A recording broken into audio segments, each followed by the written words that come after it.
அர்த்தம் என்ன தெரியும்னா எனக்கே தெரியல, என் பிள்ளை சொல்கிறா பாருங்க. இது சுண்டு விரல் தான் ஒரு 5 விரலில் கடைசி விரலாம். அதனால கடைசி வரைக்கும் நான் உன்னை விட்டு பிரிய மாட்டேன் அப்படின்னு சத்தியம் பண்ணுது தான் அந்த திருமண வாழ்க்கையில் அந்த சுண்டு விரலில் பிடிக்கிறதான்.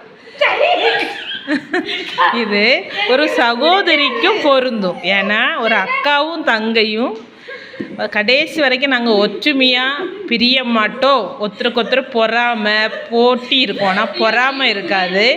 சந்தோஷமாக இருப்போம், ஹாப்பியாக வாழுவோம், ஒருத்தருக்கு உதவியாக இருப்போங்கிறதுக்கு இவாள் 2 பேரும் இப்போ சத்தியம் பண்ணியிருக்கா.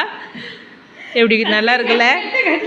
கட்டு கிடையாது, சத்தியம்தான். சத்தியத்தை மீறதுக்கு வர வழியே இல்லை. 2 பேரும் ஒற்றுமையாக இருந்தே தீரணும்.